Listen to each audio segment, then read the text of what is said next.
ഒരു വലിയ നഷ്ടത്തിനു മുന്നിൽ എന്ത് ചെയ്യണമെന്നറിയാതെ പതറുന്ന ഒരച്ഛൻ. എല്ലാ മനുഷ്യരും അവരവർക്ക് ശരി മാത്രമാണെന്ന അയാളുടെ തിരിച്ചറിവ് മുന്നിലിരിക്കുന്ന ജനക്കൂട്ടത്തെ വിശ്വസിപ്പിക്കാൻ ഇച്ചി പുറത്തേക്ക് ഒഴുകാൻ മടിച്ച് കണ്ണിൽ പിടിച്ചു തൂങ്ങാൻ പാടുപെട്ടൊരു കണ്ണുനീർത്തുള്ളിക്ക് സാധ്യമായിരുന്നു. മരണമെന്ന മരവിപ്പിക്കുന്ന സത്യത്തെക്കാൾ ഭീകരമാണ് അതിൻ്റെ പുറകിൽ ഒളിഞ്ഞിരിക്കുന്ന വൈകാരികതയെന്ന് തെളിയിക്കാൻ അയാളുടെ മുഖത്തെ നിർജീവത മാത്രം മതിയായിരുന്നു. ഒരു ജീർണിച്ച ചണച്ചാക്കിലൂടെ അയാളുടെ കണ്ണുകൾ അഭിനയിച്ചു തീർത്തപ്പോഴും, ഒരു ലെവൽ ക്രോസിന്റെ മടുപ്പിക്കുന്ന മണൽക്കാറ്റിൽ അയാളുടെ വിരലുകൾ വിറച്ചപ്പോഴും, CI സാജൻ ജോസഫ് എന്ന കൊലപാതകിയായ പോലീസ് ഓഫീസർ നിയോൺ വെളിച്ചത്തിൽ ഒരു സിഗരറ്റ് കത്തിച്ച് വലിച്ചപ്പോഴും പ്രേക്ഷകരിൽ ആസിഫ് അലി എന്ന മനുഷ്യന് ഒരു സ്ഥാനവും ഉണ്ടായില്ല.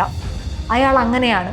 പ്രതീക്ഷിക്കാതെയാണ് അയാളുടെ കഥാപാത്രങ്ങൾ പ്രേക്ഷകരുടെ നെഞ്ചത്തൊരു ഭാരം എടുത്തു വെച്ച് മാഞ്ഞു പോകുന്നത്.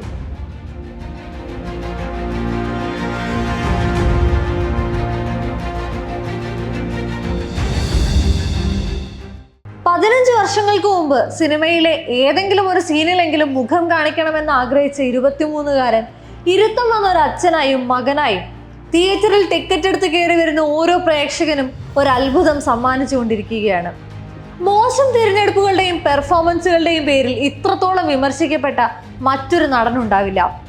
റോഷാക്ക് എന്ന സിനിമയിൽ ക്ലൈമാക്സ് വരെ മുഖം കാട്ടാതെ പ്രേക്ഷകരെ കൊണ്ട് കൈയടിപ്പിച്ച നടൻ തൻ്റെ കരിയറിലെ തുടർച്ചയായ തിരിച്ചടികൾക്ക് ശേഷം ഇപ്പോൾ ഏറ്റവും നല്ല കാലത്തിലൂടെയാണ് കടന്നു പോകുന്നത്. ഋതുവിൽ തുടങ്ങി കിഷ്കിന്ധാകാണ്ഡത്തിലെത്തുമ്പോൾ അയാൾ മലയാള സിനിമയ്ക്ക് നൽകുന്ന പ്രതീക്ഷ വലുതാണ്. അജയ് ചന്ദ്രൻ എന്ന കഥാപാത്രം ചിത്രത്തിൽ എപ്പോൾ വേണമെങ്കിലും അടിതെറ്റി വീഴാൻ സാധ്യതയുള്ളതാണ്. അയാളുടെ ഒരു നോട്ടപ്പിഴവോ ഇടർച്ചയോ ആ സിനിമയുടെ വൈകാരികതയെ തന്നെ ബാധിച്ചേക്കാം. പക്ഷേ ആസിഫ് അലി എന്ന നടൻ അതിനൊരു പഴുതും നൽകാതെയാണ് കിഷ്കിന്ധാകാണ്ഡത്തെ പ്രേക്ഷകരിലേക്ക് എത്തിക്കുന്നത്. ആ കഥാപാത്രത്തിന്റെ ഉള്ളിലെ ഭാരം പ്രേക്ഷകരിലേക്ക് പകർത്തിയെടുക്കാൻ അയാൾ എന്ത് മാന്ത്രിക ദണ്ഡാണ് പ്രയോഗിക്കുന്നതെന്നാവോ. ആസിഫ് ഈ വർഷം ആരംഭിക്കുന്നത് ഒരു ക്യാമിയോ റോളിലാണ്.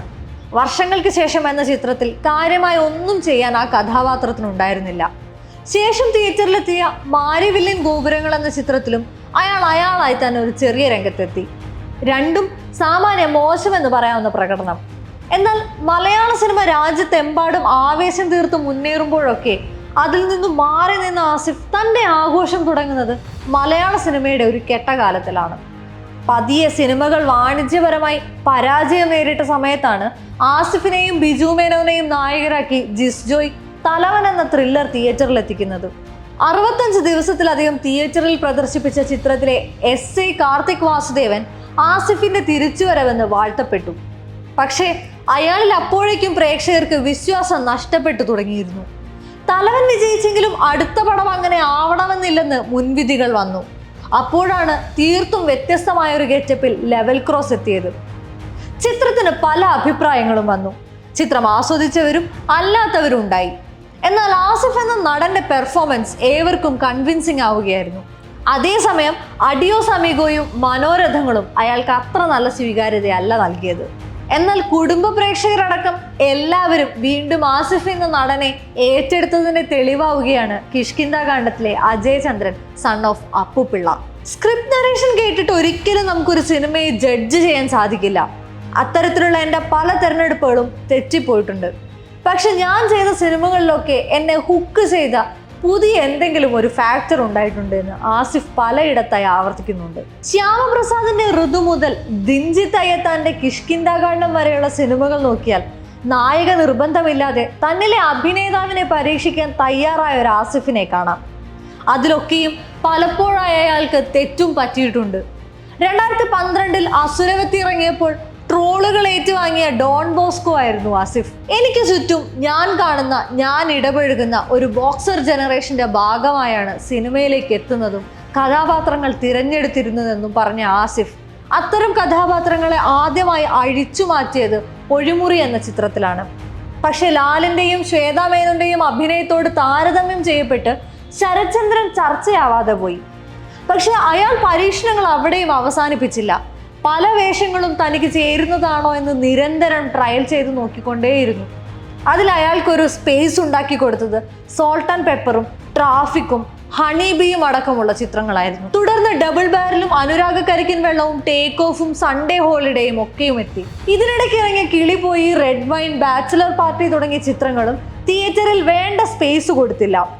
പിന്നീട് അങ്ങോട്ട് ആസിഫ് അലി അവതരിപ്പിച്ചത് അൺസർട്ടനിറ്റിയിൽപ്പെട്ട യൂത്തിനെയാണ്. അവരുടെ പതർച്ചയും ഇടർച്ചയും ആകുലതയും കൺഫ്യൂഷനും ഒക്കെ ഗംഭീരമായി അവതരിപ്പിച്ചെങ്കിലും മേക്ക് ഓവർ റോൾ ക്യാരക്ടർ അല്ല എന്ന മുൻവിധിയിൽ ഇതൊക്കെ വേണ്ട വിധം ചർച്ചയായില്ല. ഒരേ തരം റോളുകളിലേക്ക്, യൂത്തൻ ടാഗിലേക്ക് ആസിഫിനെ തളച്ചിടാനും ഇത്തരം റോളുകൾ കാരണമായെങ്കിലും പതിയെ പതിയെ അതും അയാൾ തകർക്കാൻ ശ്രമിക്കുകയായിരുന്നു.